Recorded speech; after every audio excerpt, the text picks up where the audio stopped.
My mom is in there." The desperate cry of little Peter rang through the small American town of Willow Creek, cutting the hush of the afternoon like a plea for help, torn straight from the soul and spilling across the hard-packed dirt of Maple Street. The 5-year-old pointed with a trembling finger toward an old wooden door, weathered by time, boarded over with thick planks, and sealed by a rusty padlock that looked like it had been put there recently, its newness clashing with the corroded hardware on the rest of the doorway.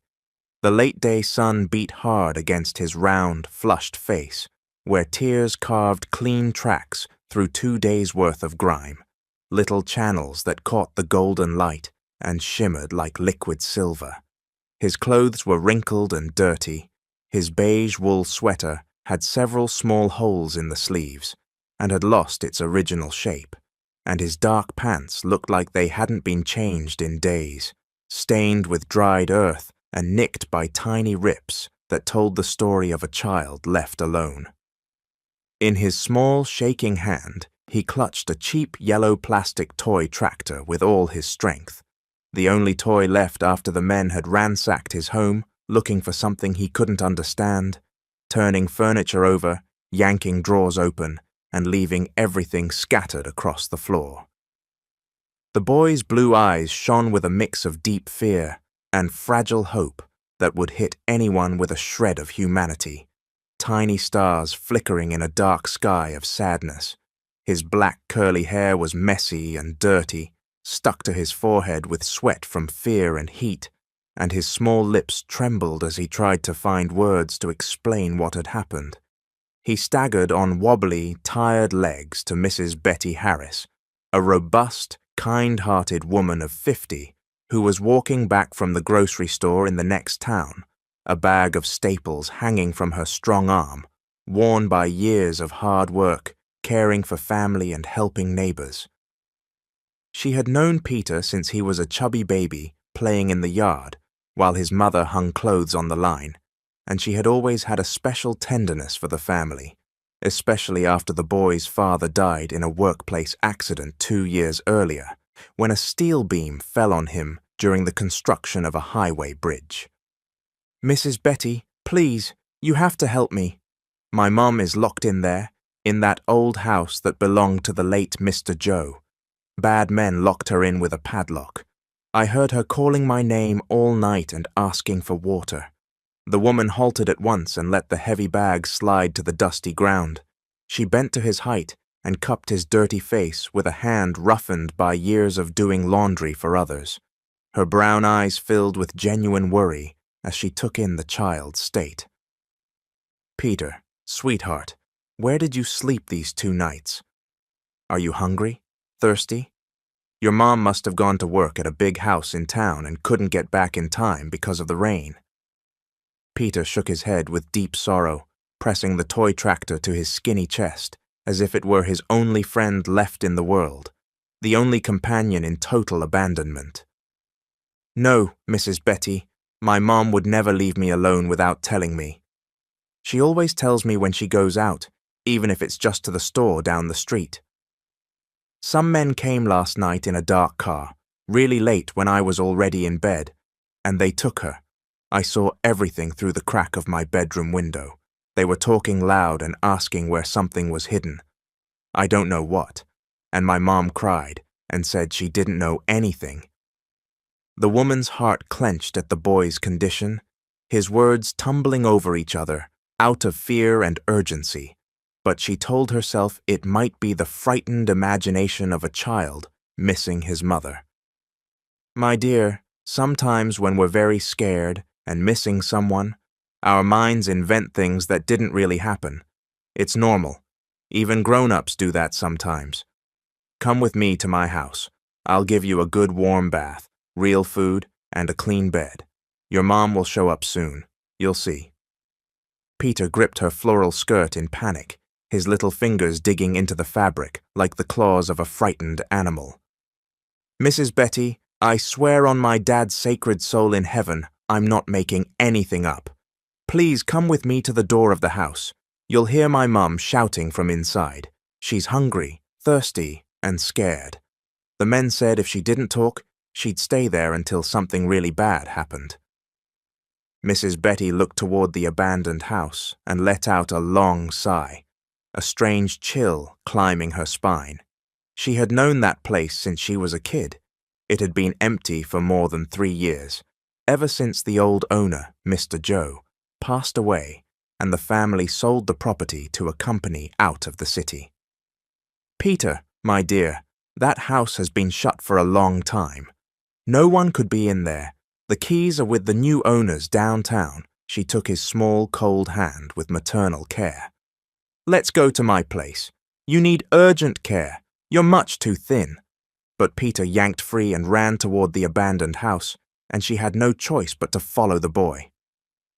Mum, I'm right outside. Mrs. Betty came to help. Hold on, we're going to get you out." For a few seconds that felt eternal. There was silence, the stillness broken only by the wind rattling dry leaves and the distant calls of a few birds. Then, from inside the old, damp building, a weak, muffled, unmistakably human voice echoed. "Peter, my son, is that you? Thank God you're safe." Mrs. Betty's eyes flew wide and her hand covered her mouth as her blood ran cold. "My God in heaven, there really is someone in there." She ran to the heavy door and pounded with all her might, her fists thudding hollow against the old wood. "Who's in there? How did you end up inside? Stay calm. We're going to get you out." The weak voice answered with difficulty, cut by thirst and exhaustion. "I'm Teresa, Peter's mother. Please get me out. I've been locked up for 2 days without food or water. I can't take it anymore."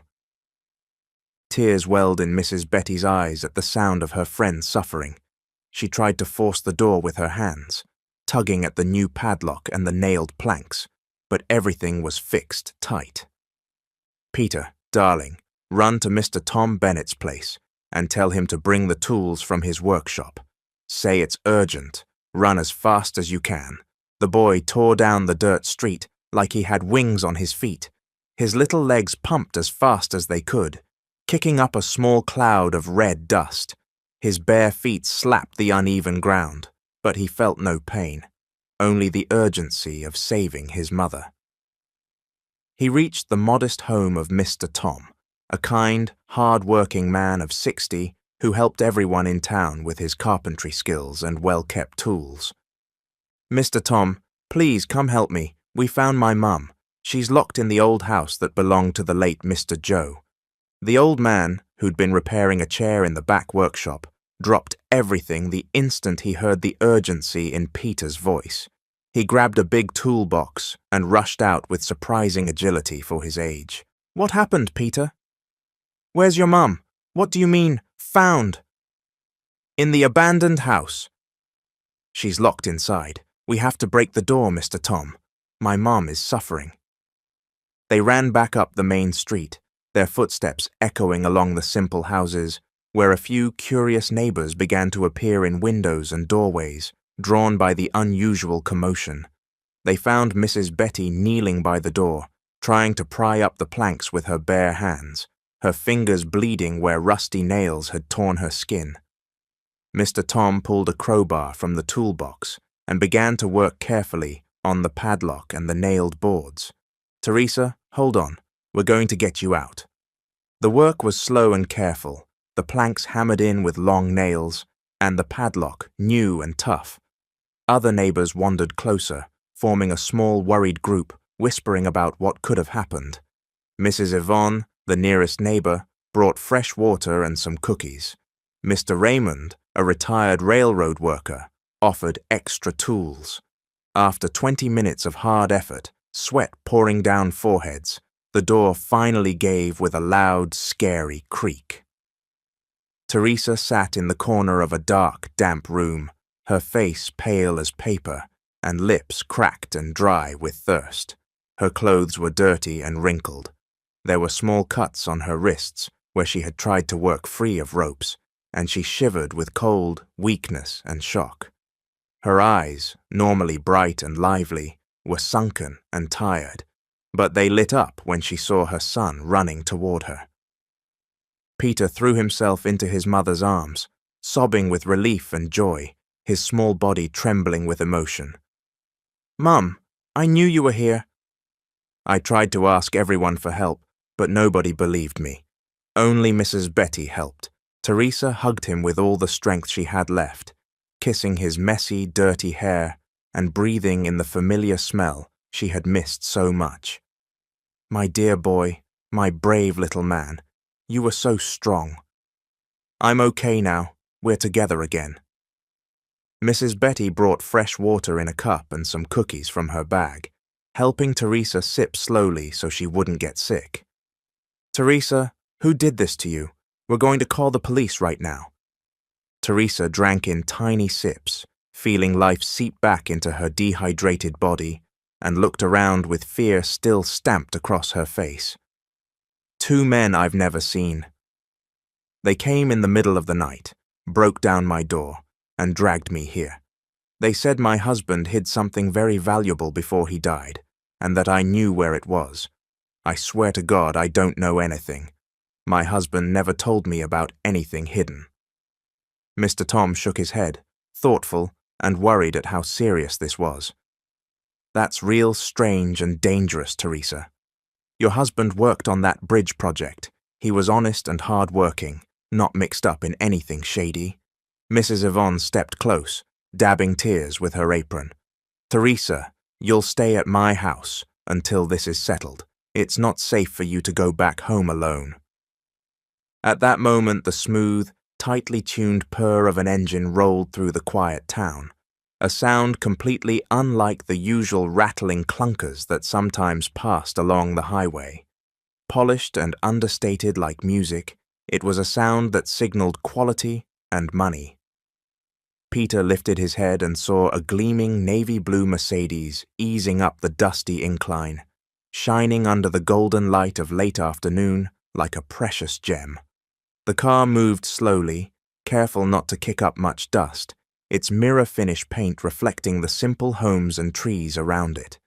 It stopped near the small group gathered at the abandoned house, and the engine switched off with barely a whisper. A door opened with a discreet, elegant click, and out stepped a tall, imposing man in a navy suit that looked torn from the pages of a fashion magazine. His leather shoes shone even though they were dusted by the red dirt of the road, and on his wrist he wore a gold watch that caught and scattered the sun. It was Henry Ash Cooper, a 45-year-old businessman known across the state not just for success, but for genuine generosity and the many social programs he funded in dozens of small towns. He had kind brown eyes, a warm smile that calmed even the most anxious people, and a presence that inspired immediate trust. He had stopped in Willow Creek to personally check on a rural school his foundation was building for local children, a project he had overseen closely for years. Henry approached with deliberate, respectful steps, immediately reading from the faces around him that something very serious had happened. Experience working with under-resourced communities had taught him to read situations fast and act with sensitivity. "Good afternoon, everyone. I'm sorry to intrude, but I heard raised voices, and I'd really like to know if I can help. My name is Henry." Still shaken, Mrs. Betty stepped to the well-dressed man with respect and quickly explained what had happened, gesturing toward the pried-open door and the family huddled together. "Mr. Henry, we just found this boy's mother locked inside this abandoned house. She spent 2 full days stuck without food or water. The poor thing. The boy kept begging for help the whole time and no one believed him." Henry's heart tightened as he listened. He crouched carefully to be eye level with Peter, who stared back with childlike curiosity and natural shyness. Henry's kind eyes met the boy's own, and a genuine smile lit his face. "And you must be a very brave kid for not giving up on finding your mom, even when people didn't believe you. What's your name, champ?" "Peter, sir, and this is my tractor from my dad." The boy showed the yellow toy with a mix of pride and longing, remembering the father who had given it to him. Henry smiled with sincere warmth and held out his hand. "That's a very cool tractor, Peter. May I see it up close? I promise I'll give it right back." Peter hesitated, glancing to his mother for approval, but something in the man's kind eyes and calm voice made him hand over the toy in trust. Henry examined it with careful attention, turning it in his hands, like it was something precious and admiring the details. "It's in great shape, Peter. I can tell you take good care of it. It must be very special to you." Peter nodded hard. "My dad gave it to me before he went to work on the bridge. He said when I grew up he'd teach me how to drive a real tractor." Henry felt a lump rise in his throat as he realized the boy's father was gone, but he kept the gentle smile. "I'm sure your dad would be very proud of how you took care of your mom." He handed the toy back with care and turned to Teresa, who was being supported tenderly by Mrs. Betty and Mrs. Yvonne. "Ma'am, you've gone through something terrible, and you need medical care. Can I take you to St. Francis Hospital downtown? I have a comfortable car and I know the best doctors in the region." Teresa looked at the well-dressed man with gratitude glowing in tired eyes, but also with the worry of someone without means. "Thank you, sir." "You're very kind, but we can't pay for a private doctor or an expensive hospital. We're ordinary people." Henry shook his head gently and set a reassuring hand on her shoulder. "Please don't worry about money. What matters now is your health and Peter's well-being. You've both suffered a serious trauma and need attention." Mr. Tom, watching with admiration at the stranger's kindness, stepped closer. "Mr. Henry, Teresa said 2 unknown men did this. They claimed her late husband hid something valuable, and she knew where it was." Henry's brows drew together, his expression deepening into genuine concern. "That's very serious and dangerous. They might come back for you." He looked at Teresa with quiet resolve. "First we'll take care of you and Peter, then we'll deal with the rest. No one has the right to do what they did to you." He helped Teresa rise, noticing the tremor in her legs and the way her eyes still reflected the fear of the last 2 days, locked away. She leaned on him hesitantly, as if she could hardly believe she was safe. Peter didn't let go of his mother's hand for even a second, his fingers laced with hers in a bond that felt unbreakable, while the yellow tractor stayed pressed tight to his skinny chest, with the other hand like a protective charm against everything bad in the world. The scene squeezed Henry's heart, bringing back an instant memory of his own hard childhood on a simple farm, when he too had needed kind people to appear like guardian angels. "Miss Teresa, let's go slowly." "No rush at all. The important thing is that you're safe now. Nothing else will happen while I'm here." His voice was steady and soothing, sincere enough to settle the rawest nerves. Teresa took a few unsteady steps, leaning on Henry and on Mrs. Betty, her legs still weak from 2 long days of forced captivity. The afternoon sun painted everything in gold, creating a near unreal peace after so much pain. The simple homes of Willow Creek looked warmer in the soft light, and even the birds sounded like a chorus of renewed hope. "Mr. Henry, I still can't believe I'm really free. The whole time I thought I would spend forever in that dark, damp place and never see my son again." Her voice was hoarse and fragile, cracked by emotion and suffering, but gratitude ran through every word. "Thank you for appearing in our lives when we needed it most. I'm certain God sent you here to save us." Henry smiled, genuinely moved, feeling a warmth he hadn't felt in years. "Miss Teresa, it was Peter who truly saved you. He never gave up, even when people didn't believe him.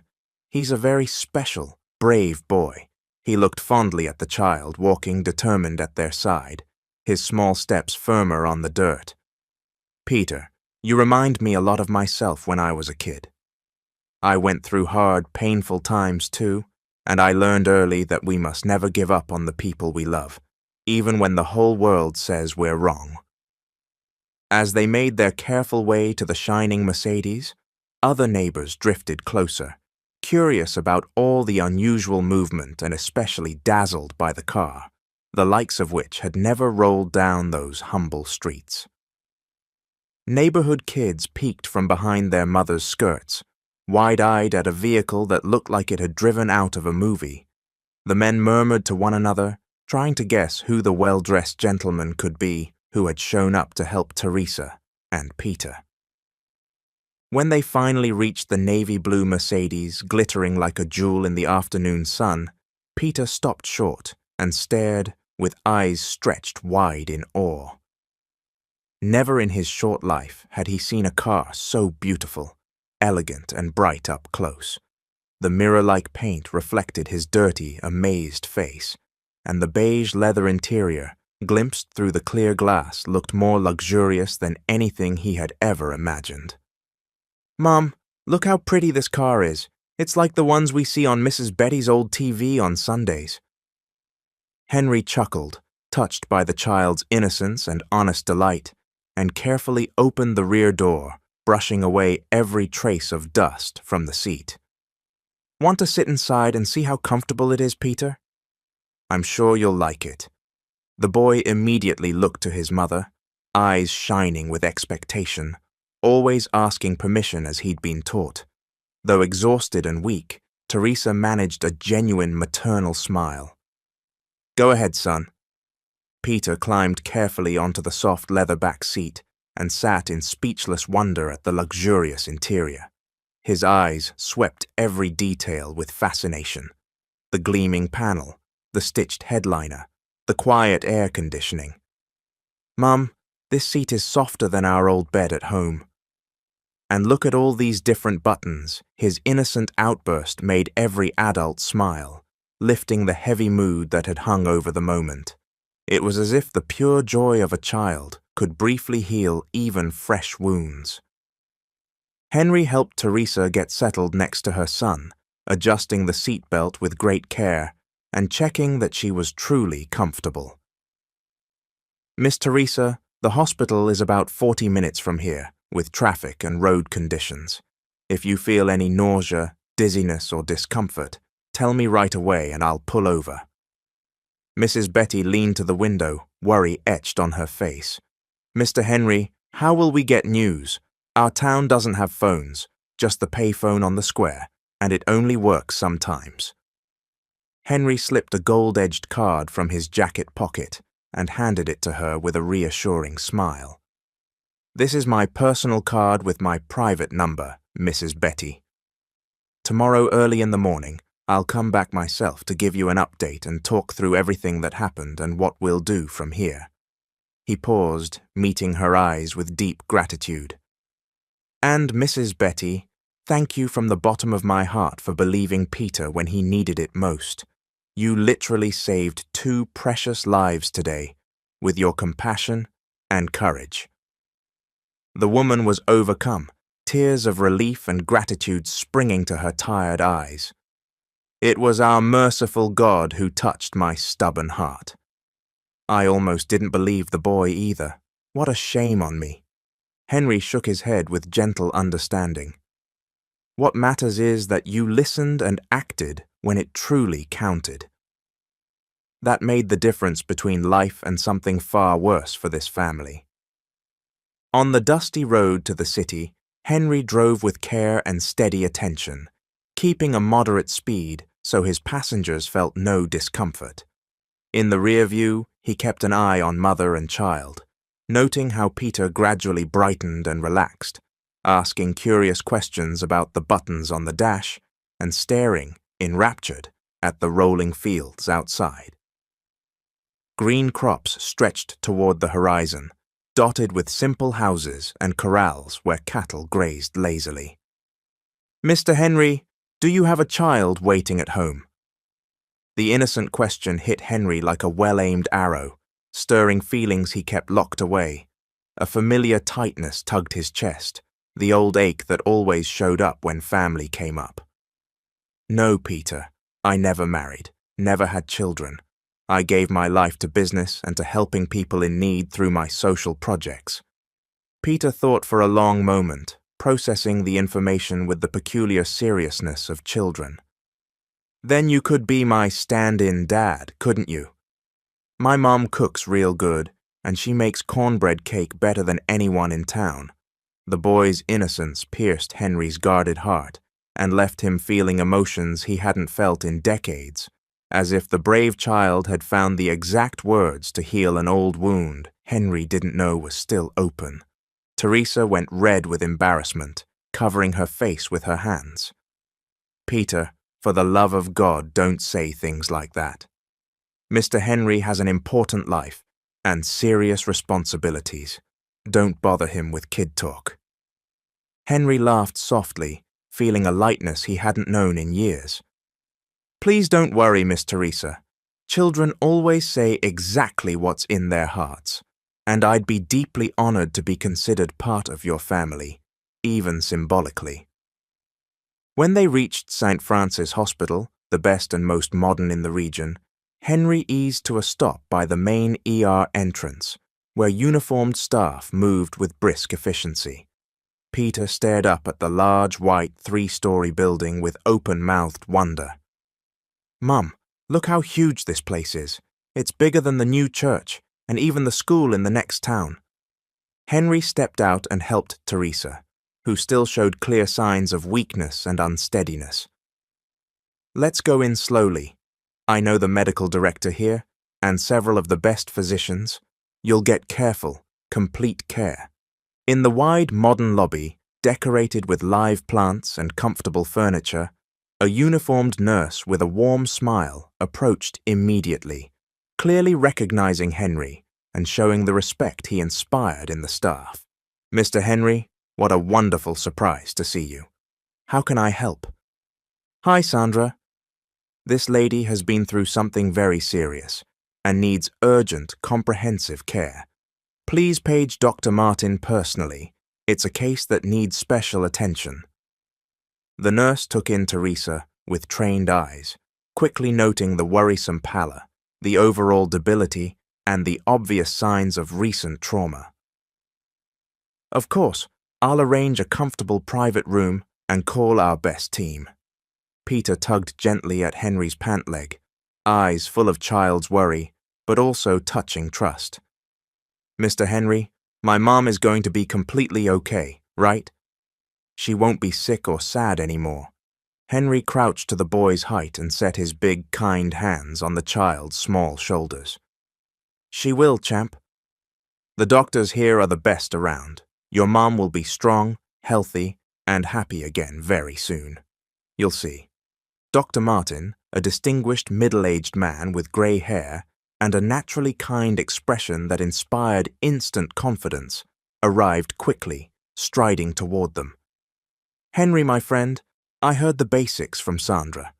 We'll take excellent care of this lady and her child. Henry introduced Teresa and Peter and explained in detail what they had suffered over the last 2 days. The doctor looked visibly shocked and concerned at the story of kidnapping and confinement. What a terrible, inhuman actions, Miss Teresa. You'll be under my personal care. We'll do all the necessary tests and give you all the attention you deserve. Still weak but deeply moved by such kindness, Teresa gripped Henry's hand tightly, as if he were her only anchor in a world that had suddenly turned gentler. Mr. Henry, how can I thank you for so much generosity? You didn't even know us before today and you're doing all this. Henry squeezed her hand softly, pouring as much reassurance and care as he could into the gesture. Miss Teresa, years ago I learned a precious lesson. God puts certain people in our path at just the right time for a special reason. Today you came into my life, and I came into yours. That is not a coincidence. While the doctors examined Teresa, Henry waited with Peter in a comfortable lounge.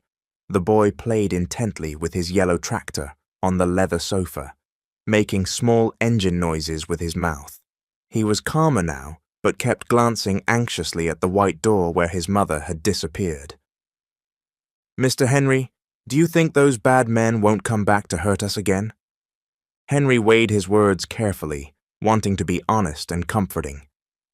"Peter, I promise I won't let anything bad happen to you or your mom ever again. Tomorrow we'll talk in detail with the authorities and find out exactly who those men are and what they wanted." Peter leaned against Henry's strong arm on the couch.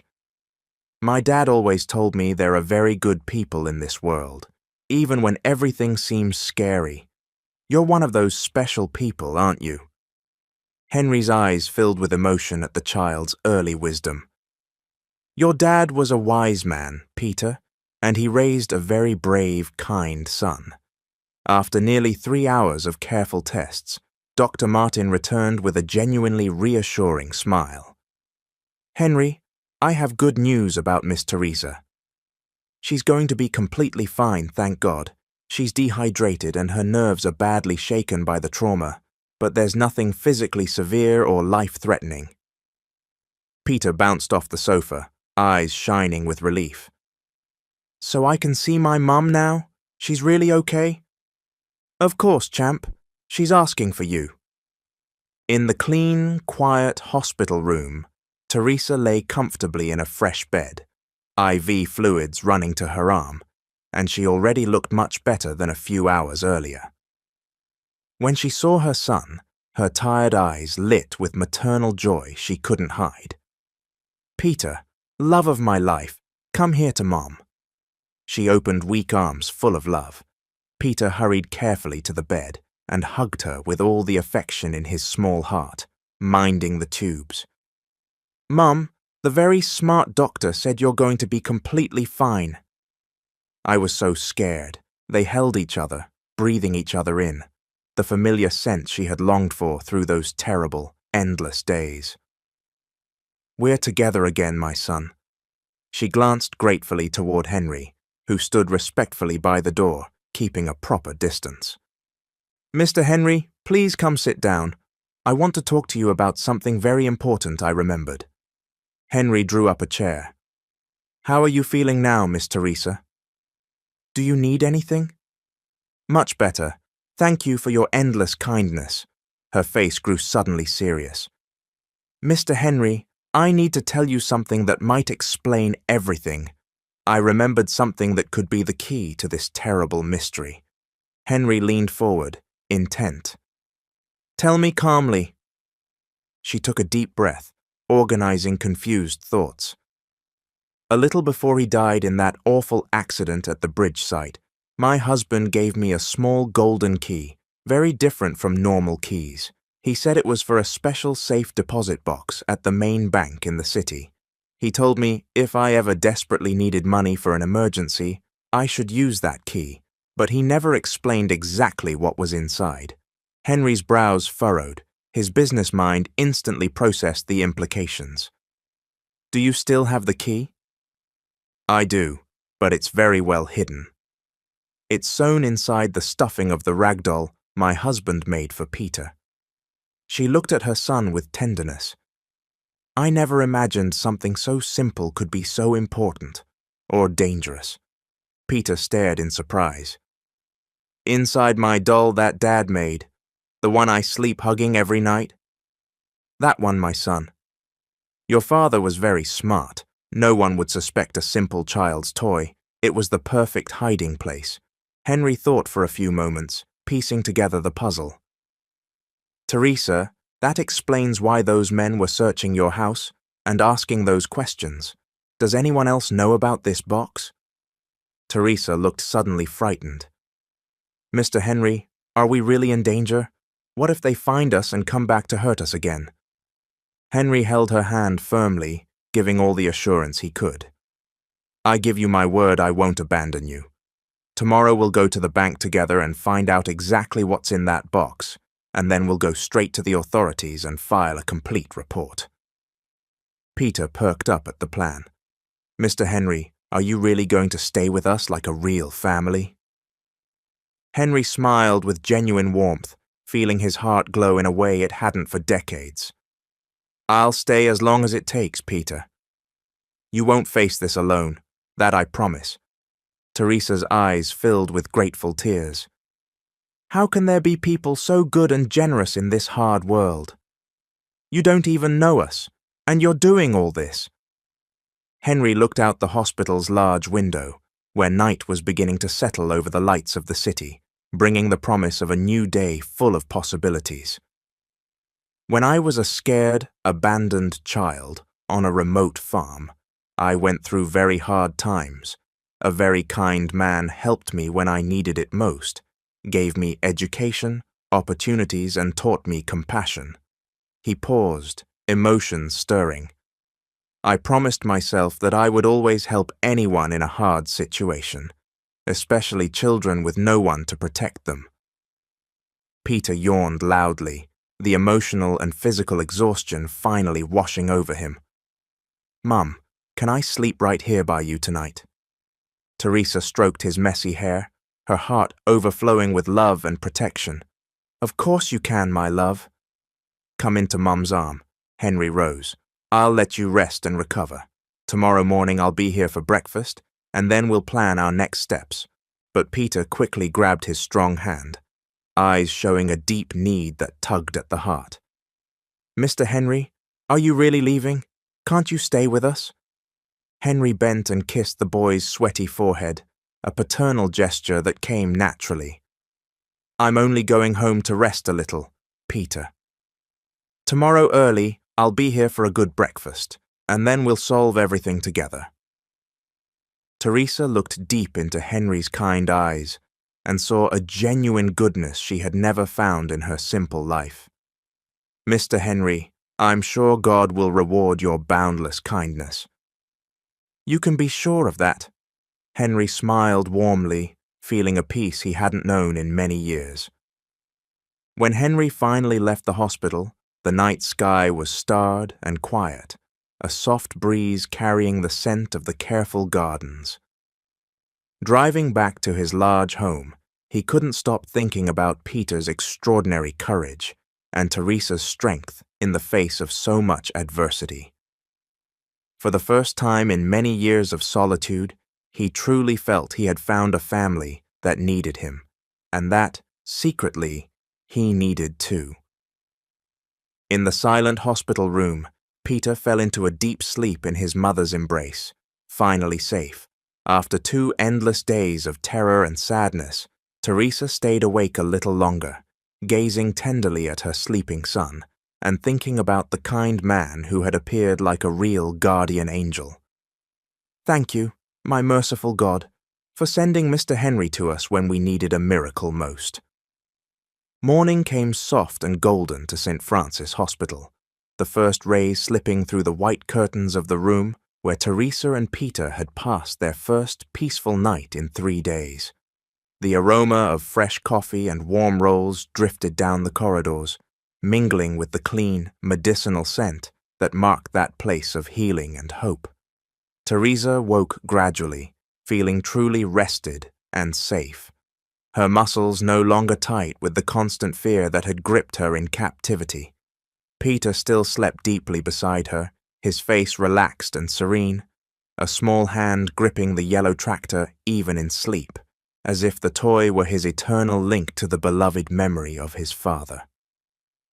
Exactly at 7 in the morning, as promised, Henry appeared at the door, carrying a big tray loaded with carefully chosen treats, sweet rolls still warm from the best bakery in the city, fresh fruit cut into fun shapes he knew a child would love, orange and apple juice, nourishing shakes, and even special cookies shaped like little tractors he'd had made in the middle of the night just for Peter.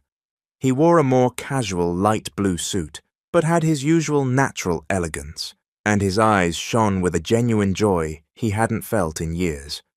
He hadn't slept much, not from worry, but from a positive excitement he hadn't experienced in a long time, the sense of finally finding a purpose beyond business and money. "Good morning. I hope you slept well and are hungry," because I brought a special breakfast to celebrate a new beginning." His voice brimmed with genuine affection and contagious enthusiasm, filling the room with positive energy that woke Peter immediately. The boy's bright eyes blinked open, taking a few seconds to remember where he was and realize everything had changed for the better. When he saw Henry with the colorful tray, a huge smile spread across his small face, and he sat up with renewed energy that contrasted with the sadness of previous days. "Mr. Henry, you really came back and brought delicious food." He stared at the tractor-shaped cookies in awe. "Look, Mom, cookies just like my tractor." Teresa sat up more slowly, still a bit weak, but visibly better than the night before. Some natural sparkle had returned to her eyes, and a shy but genuine smile touched her slightly dry lips. "Mr. Henry, you didn't need to go to all this trouble. You've already done so much for our family." Henry set the tray on the bedside table, arranging everything so both could reach easily. "Teresa, taking care of you isn't trouble. It's a privilege that makes me happy. We also have an important day ahead, and we need to be well-fed and full of energy for whatever comes. And please, call me Henry." While Peter enthusiastically attacked the special cookies, making happy little sounds, and comparing each one to his toy, Henry pulled a chair closer and took on a more serious expression, signaling that it was time to discuss practical matters. "I spoke last night with my attorney and with a trusted federal agent about your situation. They're fully at our disposal to help." Teresa paused and looked at Henry with gratitude mixed with the apprehension. "Henry, I'm very scared. What if they find out where we are? What if they come after us again?" Her voice trembled slightly, the fright still close to the surface. Henry reached and touched her arm gently. "Teresa, as long as I'm alive and breathing, nothing bad is going to happen to you again. But to secure that permanently, we need to learn exactly what's in that box and who threatened you." Peter stopped eating to listen, then edged closer with a worried face. "Mr. Henry, will we have to go back to our house to get my doll? I miss her, and I also need my other clothes." "Not yet, Peter. It's not safe to go back until we resolve this. Don't worry, we'll buy new clothes for you and your mum. As for the doll, we'll figure out a safe way to retrieve it." Dr. Martin stepped in then with a clipboard and a reassuring smile. "Good morning, everyone. Miss Teresa, excellent news about your tests. Everything is normal. Hydration worked and you're cleared to leave when you feel ready." "Thank you, doctor. I'm feeling much better." After the doctor left, Henry turned to Teresa with a determined expression. "Now that you're well and cleared, we need to go to the bank and find out what's in that box. But first, let's get you both some clothes so you're comfortable." Teresa hesitated, fidgeting with her hands. "Mr. Henry, I don't want you to spend even more money on us. You've already done so much." "Please let me," he said gently. "I have the means, and more than that, I have the genuine desire to help. You've become the family I never had." An hour later, the three of them arrived at the largest department store in the city, a place that felt to Peter like an amusement park of wonders. He ran between aisles, marveling at toys he'd never seen, bright clothes, and sneakers that sparkled. His exclamations of joy echoed, contagious enough to make other customers smile at such pure happiness. "Mum, look how many different tractors, and this one is just like Mr. Henry's car." Peter pointed at a toy car model that looked like the Mercedes. Henry came over smiling. "How about we take this too, Peter? That way you'll have a full fleet."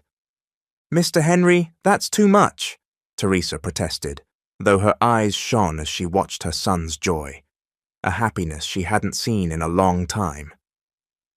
Teresa, a child who went through what Peter went through, deserves all the joy in the world. Let me give that to him. After choosing comfortable clothes for both, Henry made a call, and half an hour later, the doll was brought to them by a man. Teresa quickly rummaged through and fished out the small golden key.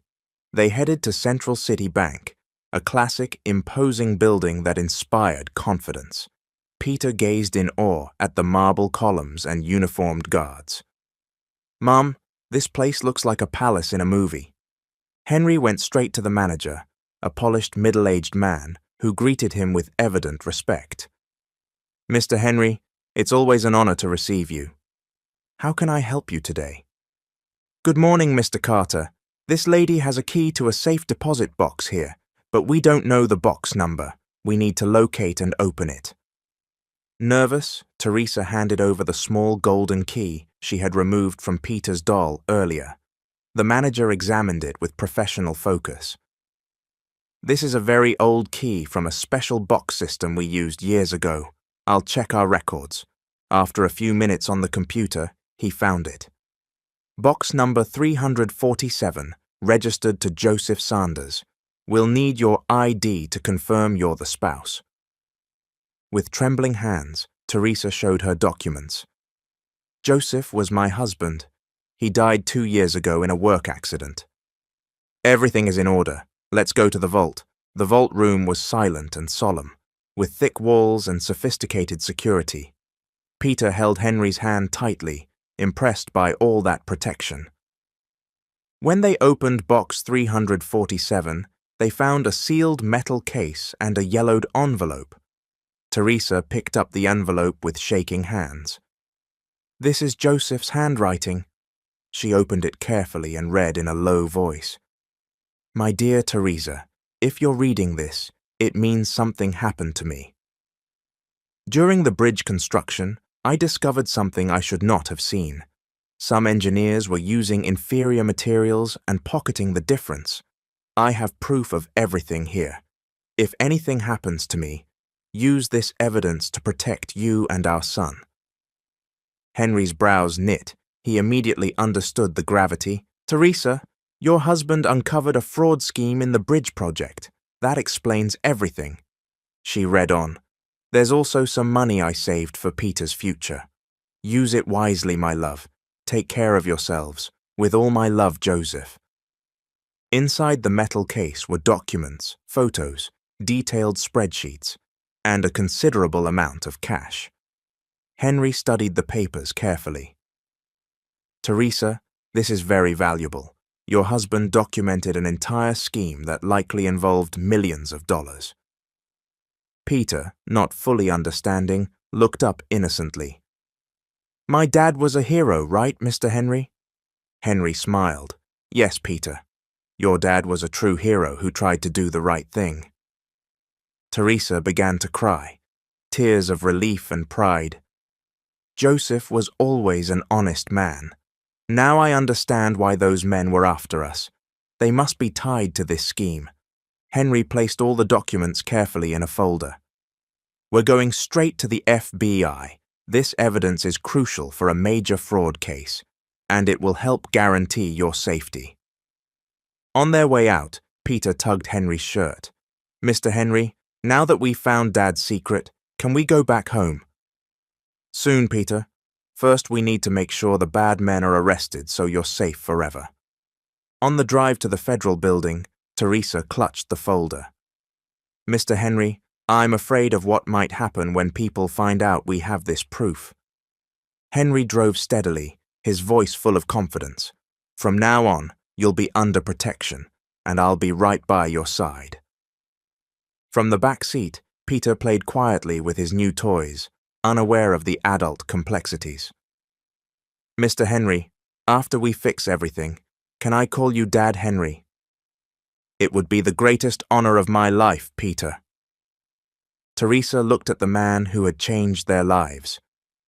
"Mr. Henry, how can I thank you for giving us not just safety, but a family?" "Teresa, you gave me something far more valuable." The grey concrete federal building rose serious and imposing in the heart of the city, its mirrored windows reflecting the importance of the investigations carried out daily within. For Peter, who had never seen anything like it, The place looked like it belonged in an action movie where heroes and villains fought over right and wrong. His eyes were wide with awe and a hint of worry as he watched uniformed agents moving with disciplined posture, their sidearms gleaming discreetly in black holsters. Henry parked in a spot near the main entrance, moving like someone who had been there before, on important business. The brown leather folder with the crucial evidence was tucked firmly under his right arm, protected like a treasure that could change many lives and expose a web of theft far beyond what any of them could imagine. Teresa, take a deep breath and try to stay calm. I know this place can feel intimidating, but these people are here to protect us and make justice. Henry's tone was soft and steady. Special Agent Paul Roberts is a personal friend of mine of more than 15 years. I trust him completely, and I'm sure he'll handle our case with all the care and confidentiality it requires. Teresa nodded nervously, trying to steady the storm building in her chest.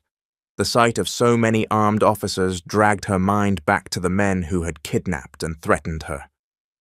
Mr. Henry, I'm so afraid the people involved in this scheme will find out we're here. What if they have contacts inside the agency? What if we're not safe even here? Feeling the tension, Peter slipped his small hand into his mother's and squeezed, offering the silent comfort only a child can give. Mom, Mr. Henry said he'll always take care of us. And look how many officers are here to protect us. The bad men won't hurt us again. Henry crouched to Peter's level, once more struck by the boy's courage. Peter is right, Teresa. And you're not alone. I have the influence and resources to make sure you get all the protection you need until this is completely resolved. In the bright modern lobby, a uniformed receptionist greeted them with professional courtesy, but Henry immediately asked to speak with Special Agent Paul Roberts, explaining this was an urgent case involving fraud and public safety. The receptionist made quick internal calls, and within minutes, a tall, imposing man of about 50 strode into the main hall with confident steps. Paul Roberts was known across the region as one of the most upright, capable agents in the FBI, with a clean 25-year career fighting organized crime and high-level corruption, gray hair combed with military precision, and brown eyes that showed the keen intelligence of someone who had seen the toughest cases. He projected calm authority. Henry, my friend, what a surprise to see you today. I hear you've got something urgent. Henry introduced Teresa and Peter and briefly explained what had brought them here, mentioning the discovery at the bank. Paul, this family went through something very serious, and we just found evidence that may be linked to a large-scale fraud scheme in a public works project. The agent studied Teresa and Peter, instantly noting the signs of fear and stress still visible in their faces. His experience allowed him to recognize victims quickly, and his expression grew more serious and focused. Ma'am, I'm very sorry for what you've been through. Let's go to my office, where we can talk with privacy and safety. Agent Roberts' office was welcoming but functional. Shelves of federal codes, plaques of professional recognition, and photos from significant cases he'd cracked in his distinguished career. Diplomas and certificates lined the walls, and a large window offered a sweeping view of the city he worked to protect every day. Peter settled into a comfortable chair beside his mom, gripping his yellow tractor and eyeing the interesting items around the official room. Henry set the folder on the polished desk and began laying out the documents in order, explaining how they had found the box and what the evidence revealed about the bridge fraud.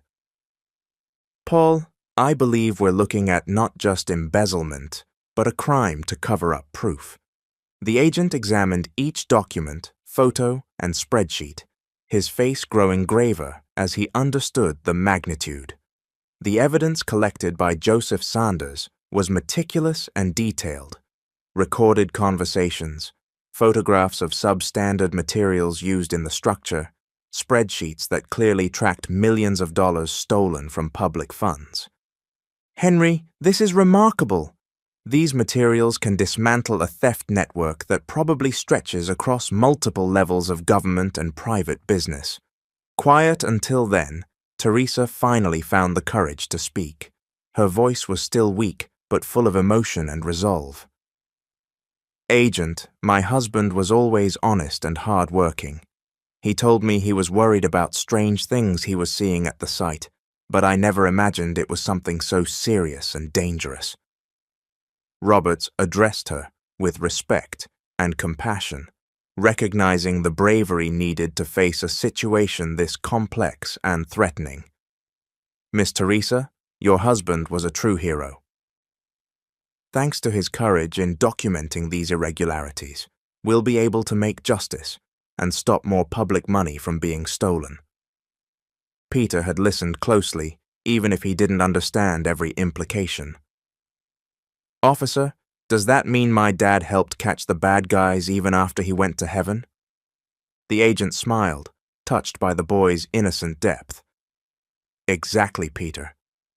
Your dad is still helping lots of people, even though he isn't here with us. He's a real hero."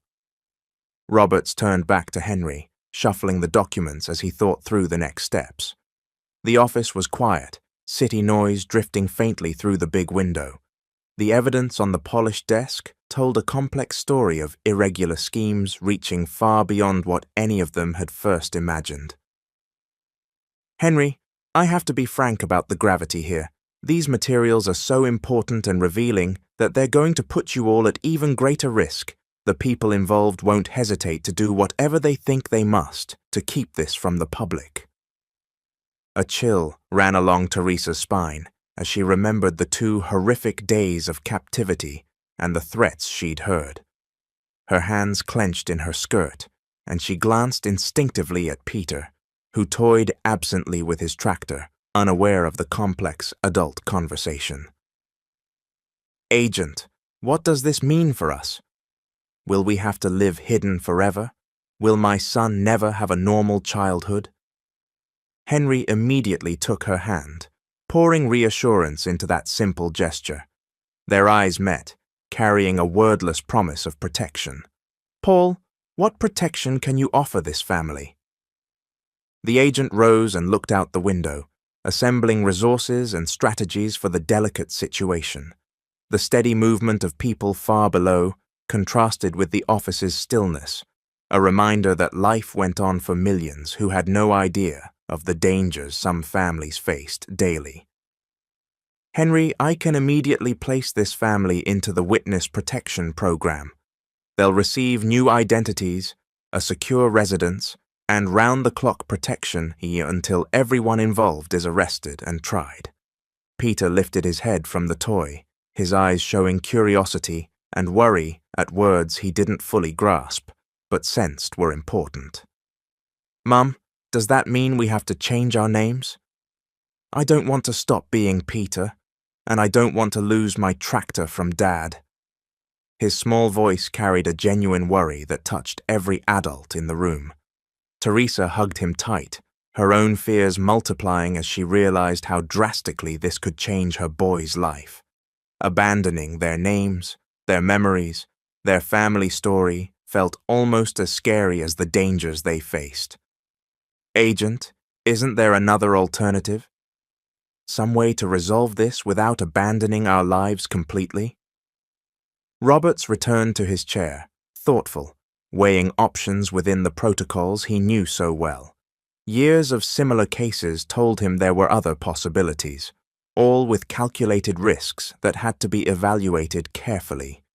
"There is a more dangerous option that might be more effective long-term. We can use you in a controlled way to draw out and identify every member of the criminal organization." Henry leaned forward, interested, but visibly worried about the implications. "Paul, explain this strategy. What exactly are the risks to them?"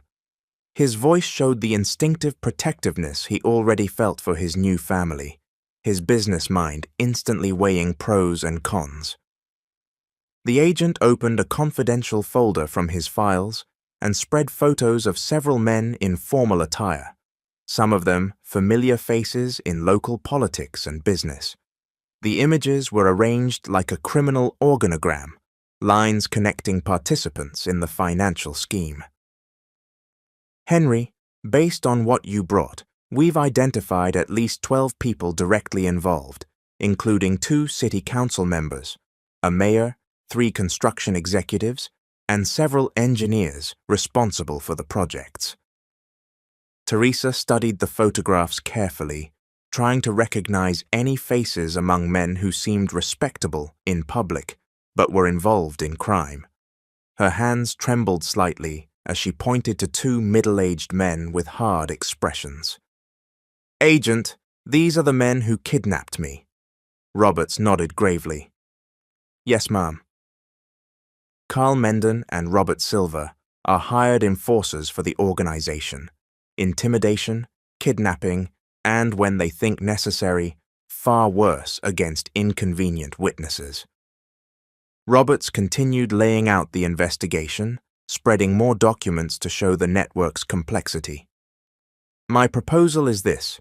We quietly let it be known that you have the evidence, without revealing exactly where it's kept.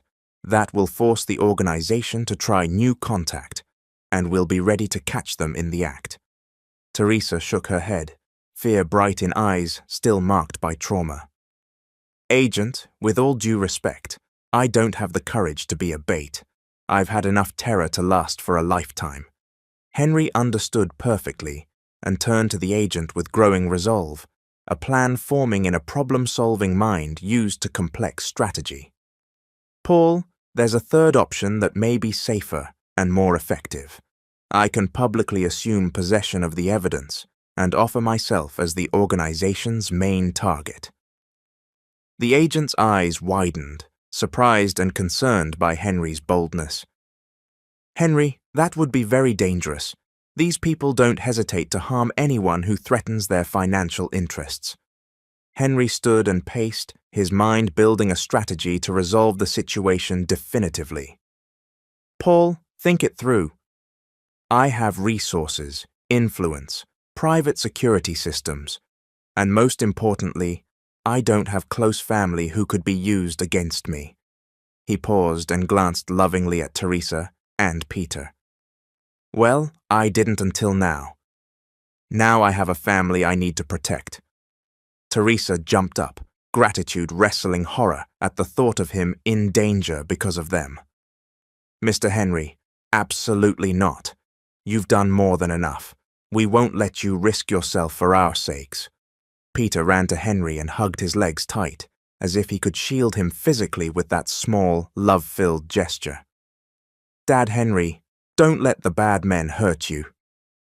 The word "dad," spoken with so much emotion and affection, struck Henry like a bolt, awakening paternal feelings he hadn't known he possessed so strongly.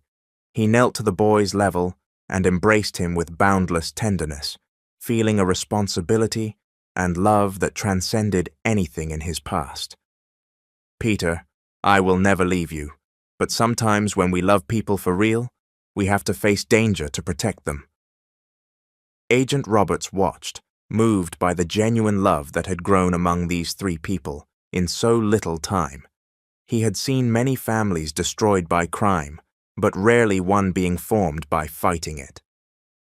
"Henry, if you're truly determined to take this risky path, I'll mobilize every available resource to ensure maximum protection for you."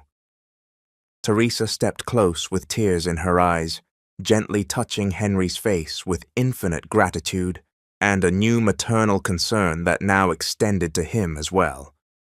"Henry, how can a person be so good and generous? You're willing to risk your life for people you met only days ago." Henry held her hands, looking deep into eyes still marked by suffering, but now also shining with renewed hope.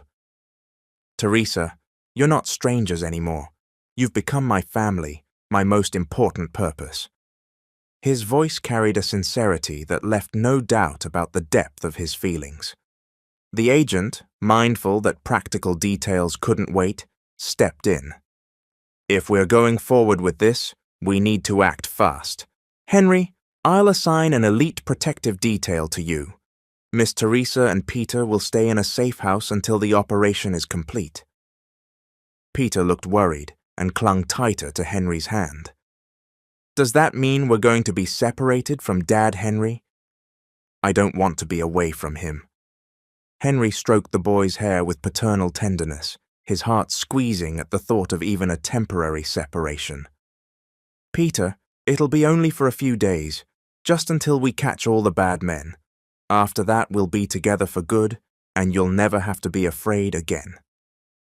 Teresa drew a deep breath and made a courageous decision that surprised everyone. Agent, if Henry is willing to risk himself for us, then I'll do my part too. I want to participate in this operation.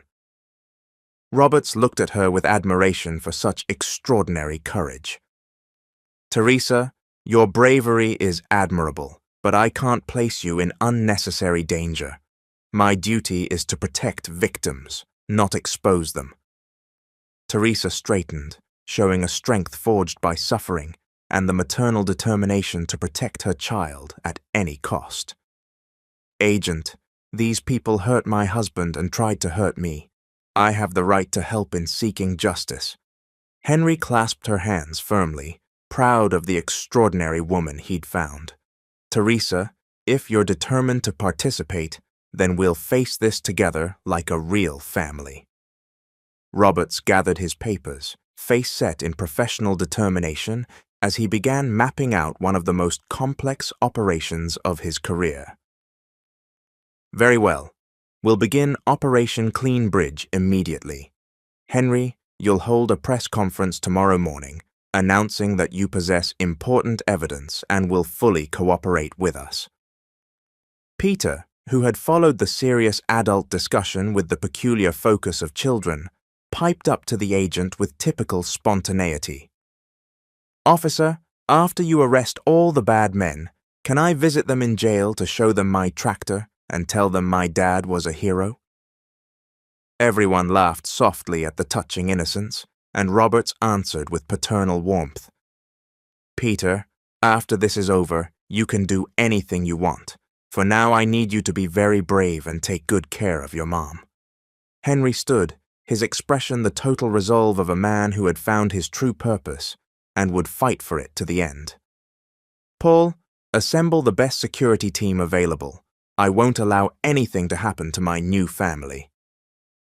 Teresa looked at him with boundless admiration and gratitude, finally understanding that she had found not only a protector, but a true partner for every challenge ahead.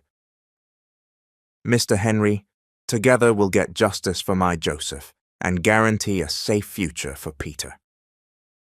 Agent Roberts addressed the three of them with the solemnity of someone about to launch one of the most important operations of his career, one that could become a model for future investigations into organized financial crime. Henry, Teresa, Peter, from this moment you're officially under federal protection. We're going to make sure Joseph Sanders's courage and sacrifice were not in vain. Afternoon was wearing on when they left the federal building, the city's busy streets contrasting with the tense but hopeful atmosphere around the small family. Henry drove back to the hotel where he was staying, planning in detail every aspect of the next morning's press conference. In the back seat, Teresa held Peter's hand, both quietly processing everything they had learned about Joseph and about the future waiting for them. Dad Henry, tomorrow is going to be an important day, right? Peter asked with surprising maturity. Are you going to talk on TV about my dad Joseph? Henry smiled at him in the rearview mirror. Yes, Peter, I'm going to tell everyone how brave your dad was and how he's still helping many people. What will happen to us the day after tomorrow? Teresa asked, hope and apprehension mixed in her voice. Will we be able to have a normal life after all this? Henry stopped at a red light and turned slightly toward her. Teresa, the day after tomorrow, We'll start our new life as a real family. That I promise. At 7 in the morning, while the city slowly woke to another routine day, Henry prepared carefully for the press conference that would change everything. He chose his best Navy suit, the one he always wore for crucial negotiations, and checked for the 10th time the documents he'd present to the press. Special Agent Paul Roberts arrived promptly at 7:30 with 2 federal agents who took up discreet positions in the room, his face set with the seriousness of someone coordinating a high-risk operation. "Henry, everything is ready. We have 15 journalists confirmed, including representatives of the main newspapers and TV networks in the state. Once you make this public statement, there's no going back." Henry straightened his tie with steady hands, his decision rock solid. "Paul, I'm fully prepared for the consequences. My only concern is making sure Teresa and Peter stay safe throughout." He paused, looking out the suite window at the city bathed in golden morning light. "I spoke with them by phone. Peter asked if I'd come home tonight to have dinner with them. I promised I would, and I do not intend to break that promise." The agent rechecked the comms linking him to security teams stationed at the hotel and across the city. "Henry, our informants picked up suspicious activity overnight. At least 3 cars with cloned plates were circling the hotel area, and we intercepted chatter indicating the organization is planning some kind of action." Henry nodded gravely, his resolve unshaken. "That only confirms we're on the right track. They're desperate enough to expose themselves, which means what we have truly can destroy them." He glanced at his gold watch, a gift from his business mentor decades ago. "How many have been arrested on preventive warrants?" "Since last night, we've detained 5 of the lower-level operatives, including the 2 enforcers who kidnapped Miss Teresa, but we still have 7. Warrants outstanding, including for the organization's leaders." Roberts held up updated photos of the remaining suspects. "Mayor Charles August and businessman Frank Larkin are officially missing since yesterday. Our tracking suggests they may have fled abroad."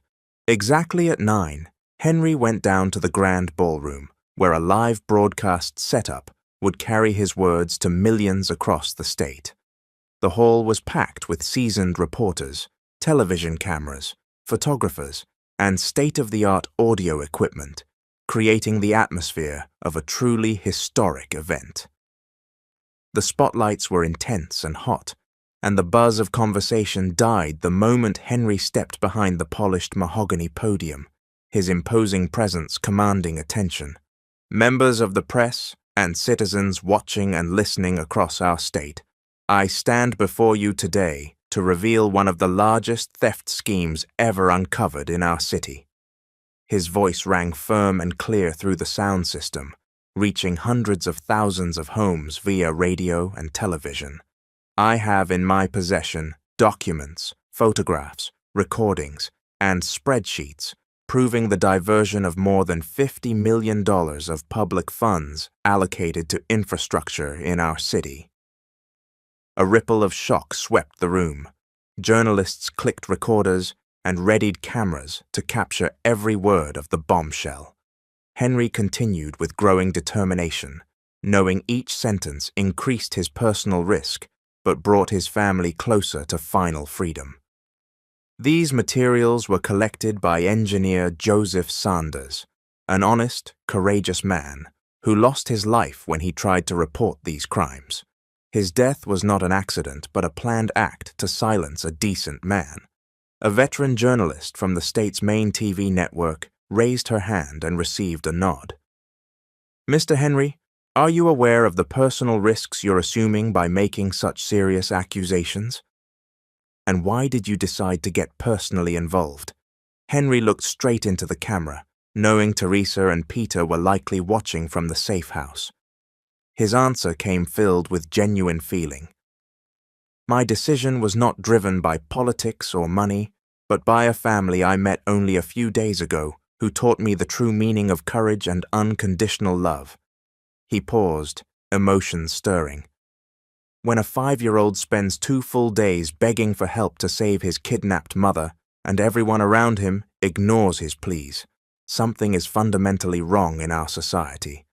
The cameras caught the raw emotion in his face as he went on. Joseph Sanders lost his life because he had the courage to do what was right. His widow, Teresa, was kidnapped and held for 2 days because criminals believed she knew where the evidence of their crimes was hidden. And their son, Peter, a boy of only 5, showed more courage and determination than many adults by never giving up on finding help to save his mother. A local newspaper reporter asked what everyone was thinking. "Mr. Henry, what exactly is this evidence, and how will you ensure it reaches the proper authorities?" Henry carefully lifted a leather folder containing copies of the key documents. "I have fraudulent contracts, spreadsheets showing material overpricing, photographs of substandard materials used in public projects, and recordings of conversations where the conspirators openly discussed the theft." He opened the folder and held up some pages to the cameras. "All of this has already been delivered to the FBI, and copies are being sent simultaneously to the U.S. Attorney, the Office of Inspector General, and the State Auditor's Office." At that same moment, at a secure farmhouse 40 miles from the city, Teresa and Peter watched the broadcast on a big-screen TV in the living room, surrounded by 5 federal agents, maintaining constant vigilance over every access point to the property. Peter sat in his mother's lap, clutching his yellow tractor, his eyes shining with pride at the sight of his dad Henry, on television speaking about his real father, with such respect and affection. "Mum, look, Dad Henry is on TV. He's talking about my real dad." He said my dad was brave. Peter pointed excitedly at the screen, his voice full of childlike joy, so different from the tension tying every adult in the room into knots. Teresa hugged him tight, her eyes filling with both gratitude and worry. "Yes, my son. Mr. Henry is telling everyone your dad was a real hero." Her voice trembled slightly. "And now he's being very brave to protect us." The lead agent at the safe house, an experienced man named Charles Henry, approached with a concerned look. "Mrs. Teresa, I need you both to stay away from the windows during the broadcast. Our monitoring picked up suspicious movement on the road leading here." Back at the hotel, Henry continued fielding questions with clarity and resolve, knowing each answer put him in greater danger. A well-known investigative reporter asked a crucial one. "Mr. Henry, you mentioned that Joseph Sanders' death wasn't accidental. What evidence do you have to support such a grave claim?" Henry drew a deep breath, aware that his next revelation would be very hard for the criminals to swallow. Joseph was found injured at the site the day after photographing defective materials being installed in the bridge structure. The official forensics concluded it was an accident caused by a falling steel beam, but the recordings he left show he had received direct threats in the weeks leading up to what happened. He held up a small digital recorder to the cameras. On this device are 3 phone conversations, where Joseph was explicitly threatened if he kept asking inconvenient questions about material quality at the project. He pressed play, and Joseph's voice echoed through the hall's sound system. "Hello, who is this?" Joseph's recorded voice sounded nervous and apprehensive. A voice electronically distorted replied with direct threats. "Joseph, you're asking too many questions about things that aren't your business. Stop being so curious or you and your family will have serious problems." The impact was immediate and powerful. Journalists scribbled furiously. Photographers unleashed a barrage of flashes, and TV stations broke into live coverage. Henry switched off the recorder and continued, voice firm. "This recording was made 3 days before what happened to Joseph. He was so concerned by the threats that he decided to document everything as protection. A journalist from the state network asked what most viewers were thinking. "Mr. Henry, aren't you afraid of retaliation from those involved? They've already shown they don't hesitate to use violence." Henry looked straight into the main camera, his message aimed at the public and at the criminals who were surely watching. "I'm fully aware of the risks I'm taking, but I also know I have what they don't: the support of honest, hard-working people in this city and the protection of lawful authorities." He paused, letting it sink in. "And I have a motivation far stronger than fear, a family that needs justice and protection." At that moment in the safe house, the special phone line to Agent Roberts rang urgently. Agent Charles answered at once, his expression growing more tense as he listened. "Understood, Agent. We'll reinforce the perimeter immediately." Teresa noticed the change in his face and felt her heart race. "Agent Charles, did something happen? Is Mr. Henry okay?" He moved closer with care, trying to reassure her without downplaying the gravity.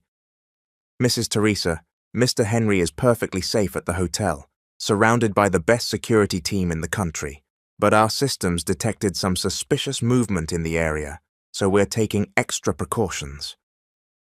Peter, still watching the broadcast, suddenly pointed at the TV with excitement. "Mom, look, Dad Henry is showing a photo of my real dad." On screen, Henry had just held up a photograph of Joseph Sanders in his engineer's uniform, an image Teresa had provided the day before. This man, Joseph Sanders, a devoted father and exemplary professional, lost his life because he had the courage to expose a criminal scheme.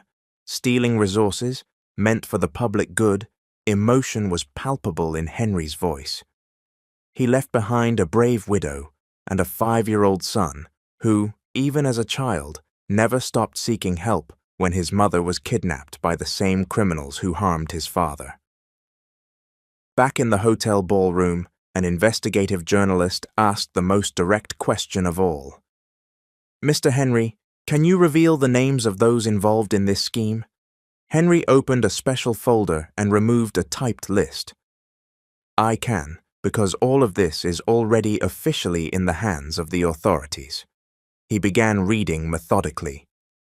Charles August, municipal mayor; Frank Larkin, owner of Larkin Construction; Robert Silver and Carl Menden, enforcers responsible for threats and kidnappings; Mark Vera, technical lead engineer on the project; and John Bates, councilman who approved the irregular contracts. Each name landed like a bomb in public opinion, and newsroom phones lit up with calls from shocked, outraged citizens. Henry pressed on. "I have documents proving that each of these people received specific amounts from the criminal enterprise, totaling more than $50 million in diverted public funds." Just then, one of Agent Roberts's aides stepped to the podium and whispered something urgent in Henry's ear. His expression did not change, but he gave the slightest nod before continuing to answer questions. The message was that 3 cars with armed men had been intercepted, attempting to approach the hotel, confirming the criminal group was making a desperate move. A local radio journalist asked a personal question that touched Henry's heart. "Mr. Henry, how did a family you met only days ago motivate you to take such great risks?" Henry smiled for the first time during the entire press conference, his face softening visibly. "This question gives me the opportunity to explain something very personal. A little boy named Peter reminded me that even in the darkest times, love and courage can light the way. He taught me that protecting the people we love is worth any sacrifice, and his mother, Teresa, showed me the strength of a woman who refuses to give up despite unbearable pain. They became my family, and for them, and for all honest families in this state, I will face whatever danger is necessary." The room fell into a stunned silence for a few moments. Journalists glanced at each other, sensing they were witnessing not just a press conference, but a moment that would be remembered for years. Then came a wave of camera flashes, the crackle of radios, and the tapping of fingers racing across keyboards. The story was already spreading across the country. At the safe house, Teresa could not hold back her tears. She pressed Peter against her chest as the boy whispered, "Mum, Dad Henry really is our family." Her heart, still fragile from fear, swelled with a new kind of hope. Meanwhile, outside the hotel, federal agents acted quickly. 3 cars with armed men had been intercepted, their occupants arrested without a shot fired. The operation revealed weapons, cash, and burner phones, further confirming the reach of the criminal network. News of the arrests filtered back into the press hall, where Agent Roberts discreetly signaled Henry with a nod of reassurance. The net was closing. Henry finished his statement with firm resolve. The days when public money could be stolen in silence are over. The courage of Joseph Sanders and the resilience of his wife and son will not be in vain. Justice will be done. The conference ended with a standing ovation from many of the journalists present, an unusual show of respect that underscored the impact of Henry's words. Surrounded by agents, he was escorted safely back to the suite, but he knew his true place was not in a hotel under guard. It was with Teresa and Peter. By nightfall, with much of the organization dismantled and warrants issued nationwide, Agent Roberts arranged for Henry to reunite with them. When Henry arrived at the safe house, Peter ran into his arms with such force that it nearly knocked him off balance.